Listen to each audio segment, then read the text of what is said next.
नमस्कार दोस्तों, मैं सत्यपाल सिंह बलोदा आज आपके सामने नेक्स्ट टॉपिक लेके आया हूँ। सॉइल, मृदा। मृदा क्या होती है, मृदा कौन सी भाषा का शब्द है और मृदाओं में मृदा कितनी प्रकार की होती हैं, मृदा की शाखाएं कितनी होती हैं, इन सब के बारे में अध्ययन करेंगे। तो सबसे पहले अपन बात करते हैं दोस्तों कि मृदा क्या है और मृदा की उत्पत्ति कौन सी भाषा के शब्द से हुई है। तो मृदा क्या है? मृदा शब्द की उत्पत्ति, मृदा शब्द की उत्पत्ति लैटिन भाषा के शब्द सोलम से हुई है। मृदा शब्द की उत्पत्ति लैटिन भाषा के शब्द सोलम से हुई है, जिसका अर्थ क्या है? फर्श। मृदा शब्द की उत्पत्ति लैटिन भाषा के शब्द सोलम से हुई है। किससे हुई है? सोलम से हुई है, जिसका अर्थ क्या होता है? अब सोलम का अर्थ क्या है? फर्श। क्या है? फर्श। तो मृदा शब्द की उत्पत्ति लैटिन भाषा के शब्द सोलम से हुई है, जिसका अर्थ क्या है? फर्श। ठीक है। अब देखो दोस्तों, यहाँ बात करते हैं सोलम।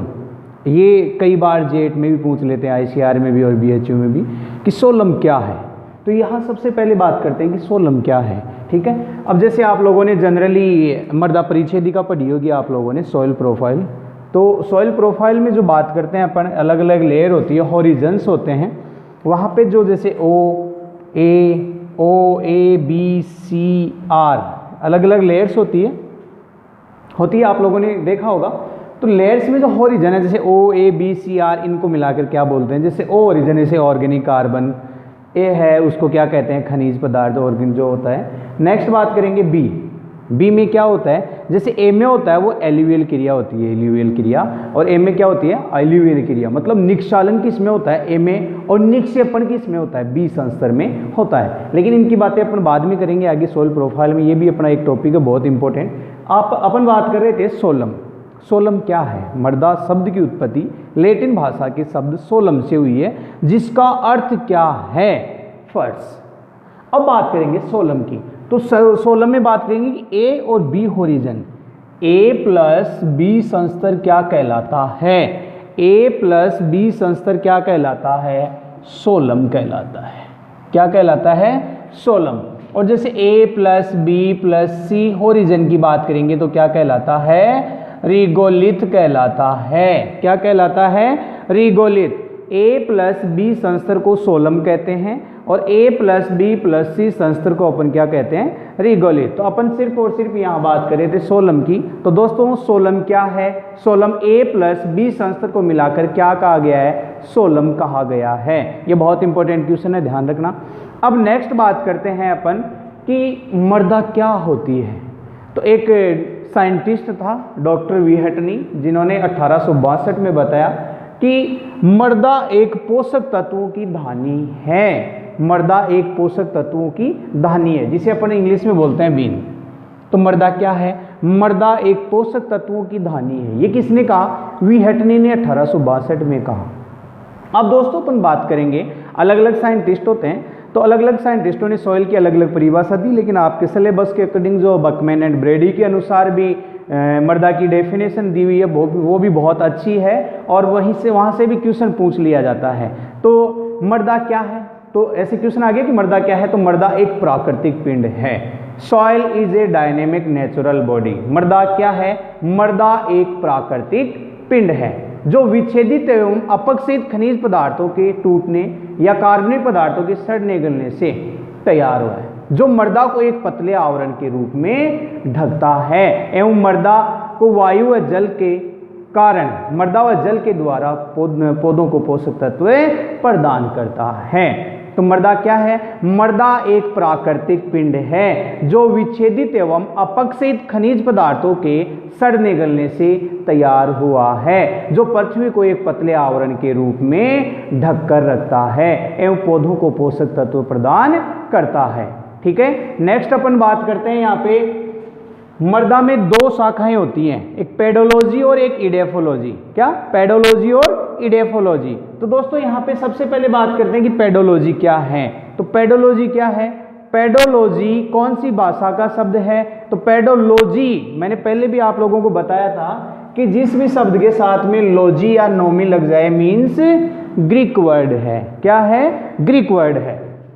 यहां अपन बात करेंगे पेडोलॉजी में, तो pedology means Greek word. Pedology कौन सी भाषा का शब्द है? तो पेडोलॉजी ग्रीक भाषा का शब्द है, ध्यान रखना। अब दोस्तों कई बार ऐसे भी क्वेश्चन आ जाता है कि पेडोलॉजी के पिता कौन है? पेडोलॉजी के जनक कौन है? डॉक्टर वीवी डोकोचिव, जिसे मृदा विज्ञान का पिता या मृदा विज्ञान का जनक भी कहा गया है। दोस्तों याद रखना, पेडोलॉजी शब्द किसने दिया? वीवी डोकोचिव ने दिया। या पेडोलॉजी शब्द के बाद में बात करें कि मृदा विज्ञान के जो जनक हैं या पिता हैं वो कौन है? तो वो भी वीवी डोकोचिव हैं। नेक्स्ट बात करते हैं यहाँ पे पेडोलॉजी में क्या होता है, पेडोलॉजी में किसका अध्ययन किया जाता है? तो पेडोलॉजी में मृदा की उत्पत्ति अर्थात उसका जन्म, मृदा की उत्पत्ति एवं उसके वर्गीकरण का अध्ययन किया जाता है, उसे क्या कहते हैं? पेडोलॉजी कहते हैं। आगे समझ में। नेक्स्ट बात करते हैं यहाँ पे मृदा, इसे मृदा उत्पादकता के रहस्यों की कुंजी भी कहा गया है। ये बहुत बहुत बहुत ही इंपॉर्टेंट क्वेश्चन है, इसे इंपॉर्टेंट लगा देना और अच्छे से याद रखना कि मृदा उत्पादकता के रहस्यों की कुंजी किसे कहा गया है? तो मृदा उत्पादकता के रहस्यों की कुंजी पेडोलॉजी को कहा गया है, याद रखना दोस्तों। फिर नेक्स्ट बात करते हैं यहाँ पे, देखो पेडोलॉजी में देखो तीन ही बातें हैं। पेडोलॉजी ग्रीक भाषा का शब्द है, इसमें मृदा की उत्पत्ति अर्थात जन्म या उसके वर्गीकरण का अध्ययन किया जाता है। और नेक्स्ट बात है कि इसे मृदा उत्पादकता के रहस्यों की कुंजी कहा गया है। और मृदा उत्पादकता के जो जनक हैं या मृदा उत्पादकता शब्द है वो किसने दिया? तो वो वीवी डोकोचिव ने दिया। ये पेडोलॉजी कंप्लीट है। पेडोलॉजी के बाद में दूसरा बात करते हैं इडेफोलॉजी, जिसे अपन हिंदी में मृदा शास्त्र भी कहते हैं। इडेफोलॉजी को हिंदी में क्या बोलते हैं? मृदा शास्त्र। अब देखो दोस्तों, जो अपन ने बात की कि पेडोलॉजी में तो मृदा की उत्पत्ति अर्थात जन्म या उसके वर्गीकरण का अध्ययन किया जाता है, वो तो पेडोलॉजी है। अब इडेफोलॉजी में क्या होता है, जो एक आपके जनरली जो क्वेश्चन पूछा जाता है वहाँ की बात कर लेते हैं अपन।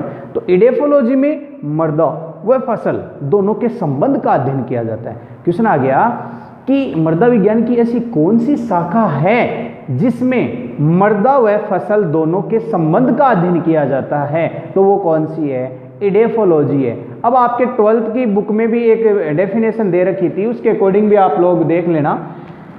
इसमें मृदा का अध्ययन उच्च पादप समुदाय के दृष्टिकोण से किया जाता है। मृदा विज्ञान की एक ऐसी शाखा जिसमें मृदा का अध्ययन उच्च पादप समुदाय के दृष्टिकोण से किया जाता है, उच्च पादप समुदाय के दृष्टिकोण से किया जाता है, उसे क्या कहते हैं? इडेफोलॉजी कहते हैं। लेकिन ये डेफिनेशन आज तक तो पूछी नहीं है। जो क्वेश्चन पूछा गया है और जो लाइन आती है वो क्या आता है कि मृदा विज्ञान की ऐसी कौन सी शाखा है जिसमें मृदा व फसल दोनों के संबंध का अध्ययन किया जाता है, उसे क्या कहते हैं? इडेफोलॉजी कहते हैं। ठीक है दोस्तों। अब देखो अपन बात करेंगे नेक्स्ट, जो आपके मृदा से संबंधित जो भी रिसर्च इंस्टीट्यूट हैं, अपन जो भी टॉपिक पढ़ेंगे उनसे संबंधित जो भी रिसर्च इंस्टीट्यूट आएगा मैं आप लोगों को साथ बताता रहूँगा। हालांकि अपन जनरली एक दिन जनरल जो सभी रिसर्च इंस्टीट्यूट हैं अपने इंडिया में, जो अपने राजस्थान की बात करें और इंडिया की बात करें, तो वो आप लोगों को अलग से एक वीडियो में मैं बता दूंगा जो इंपॉर्टेंट होंगे। लेकिन अपन जो टॉपिक पढ़ रहे हैं, टॉपिक के अकॉर्डिंग भी अपन रिसर्च इंस्टीट्यूट की बात करते हैं। तो यहाँ पे देखो सबसे बड़े NBSS एंड LUP, सबसे पहले इसका पूरा नाम देख लेते हैं। ये मैंने पहले भी बताया आप लोगों को, national bureau of soil survey and land use planning, जो कहाँ स्थित है? नागपुर महाराष्ट्र में स्थित है। NBSS एंड LUP कहाँ स्थित है? तो नागपुर महाराष्ट्र में स्थित है। ठीक है दोस्तों। नेक्स्ट बात करते हैं CSSRI। CSSRI शॉर्ट फॉर्म में भी पूछ लेते हैं, या फिर इसका पूरा नाम क्या होगा? C यानी सेंट्रल, S का मतलब सोलिनिटी, सैलिनिटी की बात करेंगे तो central soil salinity research institute. अपन इसके हिंदी में करें अगर तो हिंदी में क्या होगा? केंद्रीय मृदा लवणता अनुसंधान संस्थान। तो केंद्रीय मृदा लवणता अनुसंधान संस्थान कहाँ स्थित है? तो वो कहाँ स्थित है? करनाल हरियाणा में स्थित है। Central soil salinity research institute कहाँ स्थित है? तो करनाल हरियाणा में स्थित है। अब दोस्तों नेक्स्ट बात करते हैं IISS, Indian institute of soil science. Hindi में बात करें तो भारतीय मृदा विज्ञान संस्थान, भारतीय मृदा विज्ञान संस्थान कहाँ स्थित है? तो वो भोपाल एमपी में स्थित है। कहाँ स्थित है? भोपाल एमपी में स्थित है, याद रखना। और लास्ट बात करते हैं अपन CSWCRTI, ये कहाँ स्थित है? देहरादून उत्तराखंड में स्थित है, जिसे अपन हिंदी में बोलेंगे केंद्रीय मृदा एवं जल संरक्षण एवं प्रशिक्षण संस्थान, ठीक है। या इंग्लिश में बोले central soil and water conservation research and technology institute. तो वो कहाँ स्थित है? देहरादून में स्थित है। जो देहरादून का है? उत्तराखंड में, जो अपने सेंट्रल यूनिवर्सिटी भी है वहाँ पे हॉर्टिकल्चर की, ठीक है दोस्तों। अब देखो, जो मोटे मोटे तौर पे अपन बात करें, इन दोनों में आप लोग कंफ्यूज में बता देता हूँ, आप लोग गलती कहाँ करोगे। ये रिसर्च इंस्टीट्यूट इंपॉर्टेंट है मृदा की अगर बात करें तो यहाँ पे जैसे central soil salinity research institute, केंद्रीय मृदा लवणता अनुसंधान संस्थान कहाँ स्थित है? तो आप लोग जनरली पढ़ोगे कि अंदर केंद्रीय मृदा लवणता अनुसंधान संस्थान करनाल हरियाणा में स्थित है। दूसरा ये बात करोगे कि भारतीय मृदा विज्ञान संस्थान कहाँ स्थित है? तो वो भोपाल एमपी में स्थित है। दोनों की बात कर लोगे, अच्छे से याद भी करोगे, लेकिन जब पेपर देने बैठोगे वहाँ अगर कन्फ्यूज होगे तो वो भी मैं आपको बता देता हूँ कैसे याद करोगे। तो केंद्रीय मृदा लवणता, अब मृदा लवणता, लवणीय मृदा सबसे ज़्यादा कौन से क्षेत्रों में होती है? तो लवणीय मृदा जो सूखे क्षेत्र हैं, जहाँ बलुई मृदा होती है, वहाँ पे जो बालू मृदा होती है, वहाँ पे कौन सी मृदा बनती है? लवणीय मृदा। अब मृदा लवणता, दूसरी जो मृदा लवणता करनाल हरियाणा आया, और दूसरा मृदा विज्ञान जो संस्था की बात करेंगे वो भोपाल एमपी में आया। अब दोस्तों आप लोग बताओ कि अपने राजस्थान की जो मृदा है वो लवणीय है, सैलाइन सॉइल है, क्योंकि यहाँ पे शुष्क मृदा है, शुष्क एरिया है, इसलिए यहाँ पे मृदा लवणता बनेगी। तो अपने हरियाणा के टच में ही अपना राजस्थान है, और राजस्थान के टच में अपना हरियाणा है, तो बॉर्डर के पास ही है, तो वहाँ पे लवणीय मृदा बनेगी। अब मृदा लवणता अनुसंधान संस्थान की बात करें तो वो कहाँ हो जाएगा? करनाल हरियाणा में। और जो दूसरा शेष बच गया वो कहाँ चला जाएगा? भोपाल एमपी में। कौन सा? मृदा विज्ञान संस्थान, ठीक है दोस्तों। तो ये आप लोगों के सामने मृदा कि शब्द की उत्पत्ति कौन सी भाषा के शब्द से हुई है? तो लैटिन भाषा के शब्द से हुई है, जो लैटिन भाषा के शब्द सोलम से हुई है, जिसका अर्थ फर्श है। अब सोलम क्या है? A+B संस्तर को सोलम कहते हैं। फिर उसके बाद में इसकी दो शाखाएं होती हैं, पेडोलॉजी और इडेफोलॉजी। पेडोलॉजी ग्रीक भाषा का शब्द है, या पेडोलॉजी को मृदा उत्पादकता के रहस्यों की कुंजी कहा गया है। इसमें मृदा की उत्पत्ति, जन्म, उसके वर्गीकरण का अध्ययन किया गया है। फिर नेक्स्ट बात करें इडेफोलॉजी, तो इडेफोलॉजी में मृदा और फसल दोनों के संबंध का अध्ययन किया जाता है। तो एक छोटी सी बात थी, आप चाहो तो इसका स्क्रीनशॉट भी ले सकते हो, ठीक है।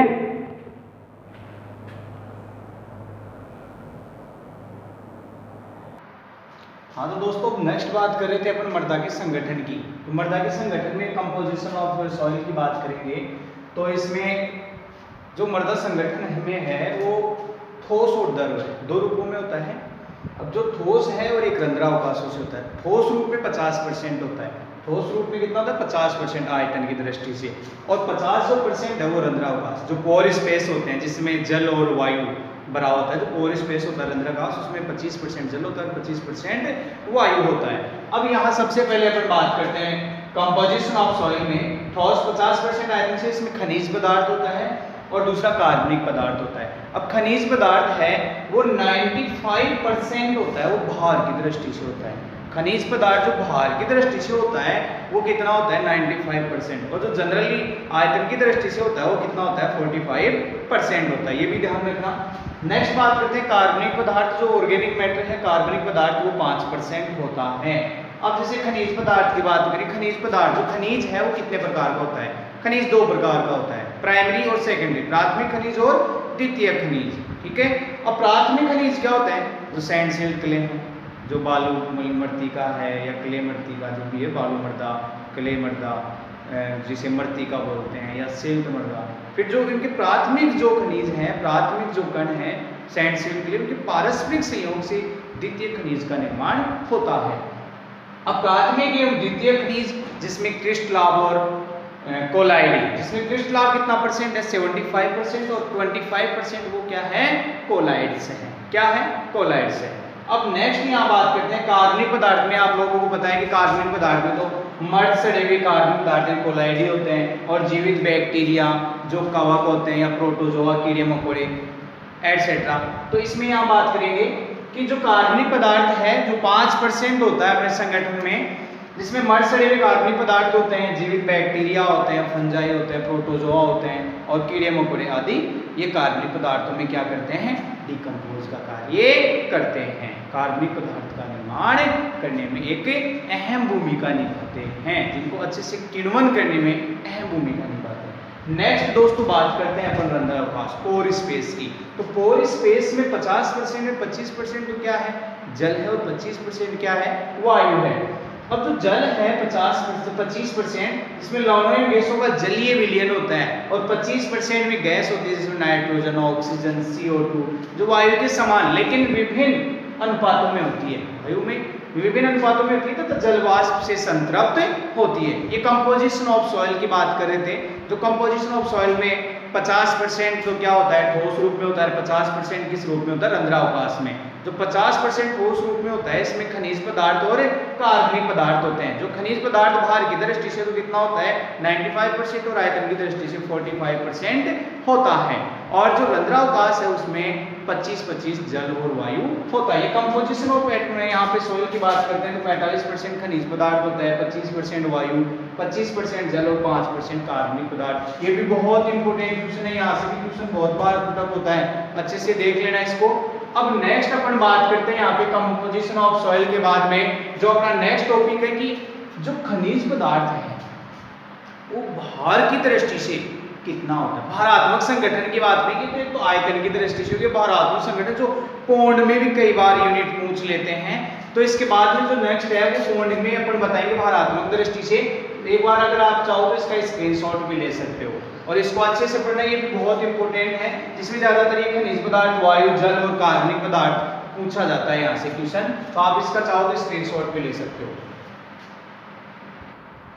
हाँ तो दोस्तों अपन नेक्स्ट बात कर रहे थे खनिज मृदा का भारात्मक संगठन, जो अभी मैंने पहले बताया। खनिज मृदा का जो भारात्मक संगठन होता है इसके अपन पौंड में बात करेंगे। तो खनिज मृदा का जो भारात्मक संगठन है जिसमें पूछ रहे थे कि एक घन फुट मृदा में खनिज पदार्थ कितना होता है, 77 पौंड। एक घन फुट मृदा में खनिज पदार्थ की मात्रा कितनी होती है, 77 पौंड होती है, और जल की कितनी होती है, 16 पौंड, और कार्बनिक पदार्थ की 3 पौंड, और वायु की 4 पौंड होती है। तो भारात्मक संगठन भी आप देख लेना जो पौंड में है, इसकी यूनिट किस में आती है, पौंड में। तो ये भी क्वेश्चन बहुत बार पूछ लिया जाता है। नेक्स्ट बात करेंगे यहाँ पे दोस्तों जो अभी अपन ने संगठन पढ़ा था मृदा का, जिसमें कार्बनिक पदार्थ, खनिज पदार्थ, जल और वायु पढ़ा था, जिसमें सबसे पहले बात करेंगे कि खनिज पदार्थ। तो खनिज पदार्थ चट्टानों के अपक्षय से बना है। जो खनिज पदार्थ होते हैं वो चट्टानों के अपक्षय से प्राप्त होते हैं, अर्थात चट्टानों के टूटने से बनते हैं। नेक्स्ट बात करते हैं कि मृदा की ठोस जो प्रावस्था होती है, मतलब खनिज पदार्थ, मृदा की ठोस प्रावस्था में खनिज पदार्थ की मात्रा कितनी होती है, 95%। जैसे जनरली कई बार आ जाता है कि 90% से अधिक होती है, तो कितनी होती है, 95% होती है। नेक्स्ट बात करेंगे यहाँ पे इसके खनिज पदार्थ को कणों के आधार पर कितने भागों में विभाजित किया गया है, 4 भागों में विभाजित किया है। अब वो 4 भाग कौन कौन से हैं, एक तो कंकड़ पत्थर, दूसरा बालू जो भी है, तीसरा कार्बनिक पदार्थ में जैसे बात करेंगे यहाँ पे बालू, दोमट और मृत्तिका। 4 भाग हो गए, कंकड़ पत्थर, बालू, दोमट या जिसे अपन सिल्ट भी बोल सकते हैं, और लास्ट है मृत्तिका जिसे अपन क्ले भी बोलते हैं। ये बहुत ही इंपॉर्टेंट क्वेश्चन है दोस्तों, अच्छे से याद करना। ये 4 जो बातें हैं बहुत इंपॉर्टेंट है, जिसमें सबसे पहले कंकड़ पत्थर में बात करेंगे। जो कंकड़ पत्थर का जो व्यास होता है वो कितना होता है, 2.0 mm से अधिक होता है। कंकड़ पत्थर का जो व्यास होता है कितना होता है, 2.0 mm से अधिक होता है। और नेक्स्ट बात करते हैं बालू, जो सैंड है उसका कितना होता है, 0.02 से 2.0 mm, 0.02 से 2.0 mm होता है। नेक्स्ट बात करेंगे दोमट या सिल्ट की, जिसमें 0.002 से 0.02 mm होता है। और ये बहुत इंपॉर्टेंट है, ये सिल्ट का बहुत बार पूछते हैं, ये याद रखना सिल्ट का। और लास्ट बात करेंगे मृत्तिका या क्ले की, तो जिसमें लेस देन 0.002 mm होता है। अब दोस्तों ये आप लोग याद भी करोगे लेकिन कंफ्यूज, इसका सॉल्यूशन होना है अपने तो देखो यहाँ पे अपने कंकड़ पत्थर में 2.0 किया, फिर बालू का आप लोगों को लगभग अप्रोक्स याद रहेगा 2.0 है, उसमें 0.02 लगा दिया अपने, ठीक है। अब अपने 1 0 यहीं पे बढ़ते क्रम में ले चलो, देखो यहाँ पे 0.02 है, दोमट या सिल्ट में फिर क्या है 0.002, एक जीरो बढ़ गई। नेक्स्ट है मृत्तिका में कितना आएगा, लेस देन, मतलब 0.002 mm से कम, कितना है 0.002 mm से कम। इस जो एरो का निशान लगा हुआ है ये लेस देन 0.002 mm, मतलब 0.002 mm से कम होता है, इसका अर्थ होता है कम, और जैसे ऐसे लग गया तो इसका अर्थ होता है अधिक। ये बात भी ध्यान रखना दोस्तों। ये खनिज पदार्थ में कणों के आधार पर भी बात हो गई, जिसमें 4 भागों में विभाजित किया, कंकड़ पत्थर, बालू, सिल्ट और क्ले। नेक्स्ट बात करते हैं अपन, दूसरा पॉइंट था कार्बनिक पदार्थ, जिसे अपन जीवांश पदार्थ भी बोलते हैं, जो मृदा में कितना परसेंट होता है 5% होता है। अब जिस मृदा में जीवांश पदार्थ की अगर मात्रा ज्यादा होती है तो उसकी वाटर होल्डिंग कैपेसिटी क्या होती है, जल धारण, एब्जॉर्ब जो कंडीशन है, एब्जॉर्ब जो कैपेसिटी है वो ज्यादा होगी। जल धारण, जिस मृदा में कार्बनिक पदार्थ की मात्रा अगर अधिक होती है उसमें जल धारण क्षमता अधिक होती है, वाटर एब्जॉर्ब करने की कैपेसिटी क्या होती है, अधिक होती है। और नेक्स्ट बात करते हैं दोस्तों अपन मृदा जल, जो कितना परसेंट होता है 25% होता है, और मृदा वायु कितना होता है 25%। और जो जल की बात करेंगे 25%, जो भूमि से पोषक तत्वों को सहन जल द्वारा ही होता है। मृदा में जो भूमि में या मृदा में जो पोषक तत्वों का जो समन होता है वो किसके द्वारा होता है, जल के द्वारा ही होता है, ठीक है।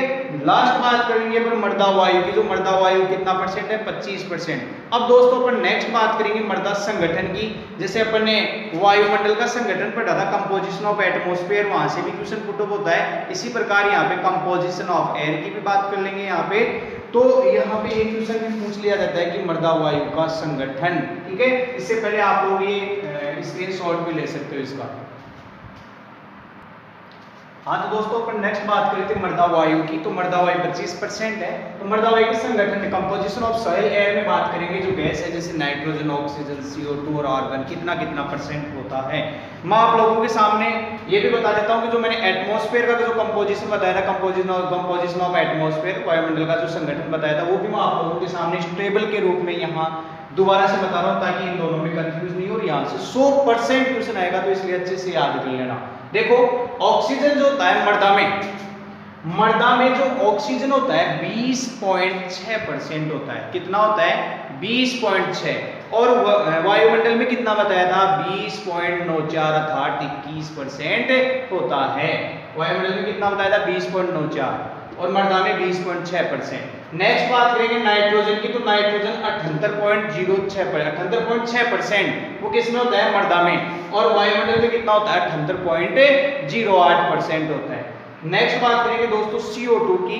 तो CO2 मृदा में तो होता है 0.25 से 0.30%, अर्थात 2500 से 3000 ppm, और वायुमंडल में जो होता है 0.03% अर्थात 300 ppm होता है। ये बहुत इंपॉर्टेंट क्वेश्चन है, अच्छे से याद कर लेना। नेक्स्ट लास्ट बात करेंगे आर्गन की। जो मृदा में आर्गन की जो मात्रा होती है वो अनुपस्थित होती है। और नेक्स्ट बात करेंगे वायुमंडल में जो आर्गन होता है 0.93% होता है। तो ये composition of soil air complete है। मैं यहाँ पे आप लोगों को वायुमंडल का भी बता दिया और मृदा का, दोनों का आप कंपोजिशन अच्छे से याद कर लेने, बहुत इंपॉर्टेंट टॉपिक है, ठीक है। चाहो तो आप इसका स्क्रीनशॉट भी ले सकते हो। अब दोस्तों अपन नेक्स्ट बात करें तो यहाँ पे मृदा में एक मृदा पृष्ठ मृदा होती है और एक अवमृदा होती है। पृष्ठ मृदा मतलब सरफेस सॉइल जो ऊपरी पोर्शन होता है, और एक सब सरफेस जो गहरी होती है, पृष्ठ मृदा से गहरी होती है। अब सरफेस सॉइल क्या होता है और सब सरफेस क्या होता है, आप लोगों ने 12th में भी पढ़ा होगा। तो सरफेस सॉइल होता है पृष्ठ मृदा, ये पृष्ठ मृदा उपजाऊ होती है। दूसरी बात करेंगे जो भी अपन कृषि करते समय जो कृषि मशीनरी जो औजार काम में लेते हैं वो कौन सी मृदा के भाग में लेते हैं, पृष्ठ मृदा में काम में लेते हैं। निराई गुड़ाई जो भी है, जुताई वगैरह करना। पृष्ठ मृदा की जो लगभग गहराई होती है वो कितनी होती है 9 इंच तक होती है। कितनी होती है 9 इंच। ये भी बहुत इंपॉर्टेंट क्वेश्चन है कि पृष्ठ मृदा की जो गहराई होती है वो कितनी होती है 9 इंच तक होती है। नेक्स्ट दोस्तों यहाँ बात करेंगे जो पृष्ठ मृदा है वो कौन सी संस्था का भाग है? ए संस्था का। प्रश्न मृदा ए संस्था का भाग बनाती है। अब देखो यहाँ संस्था की बात करेंगे। संस्था क्या होता है? जो सॉइल प्रोफाइल में डाल है OABCR। अब संस्था क्या है? आप लोगों ने खेत में खुदाई की होगी, मृदा की खेत में खुदाई की होगी, जो भी लैंड है वहाँ पे पहाड़ से अलग अलग लेयर दिखाई देती है, जिसे अपन OABCR बोलते हैं। और ये लेयर ही क्या है? एक संस्तर है। क्या है? हॉरिजन है। तो ये कौन से संस्तर का भाग है? ए संस्तर का भाग है। और ये पृष्ठ मृदा होती है, ये सबसे अधिक गतिशील मृदा है। इसमें निक्षालन क्रिया अधिक, जो भी एलिमेंट्स है, पोषक तत्व हैं, वो लीच्ड क्रिया द्वारा नीचे की परतों में चले जाते हैं। तो पृष्ठ मृदा सबसे अधिक गतिशील मृदा है। ठीक है। और नेक्स्ट बात करेंगे दोस्तों अपन अवमृदा की, सब सरफेस सॉइल की। तो अवमृदा में क्या होता है? ये ऊपरी मृदा से नीचे, ऊपरी मृदा से नीचे की परत जो पेतरक पदार्थ या पेतरक मृदा का निर्माण करती है। पेतरक मृदा पेरेंट मटेरियल का निर्माण करती है, चट्टानों का निर्माण करती है। नीचे चट्टानें तो होती ही रहेंगे। नेक्स्ट बात करेंगे कि अवमृदा की जो गहराई होती है वो कुछ इंच से लेकर सैकड़ों फीट गहराई तक होती है। पृष्ठ मृदा में 9 इंच गहराई तक बताया था और अवमृदा में कुछ इंच से लेकर सैकड़ों फीट। नेक्स्ट बात करेंगे पृष्ठ मृदा तो ए संस्तर का भाग है, लेकिन अवमृदा B+C संस्तर का भाग है। और जो शेष निम्न भाग है वो ए का है।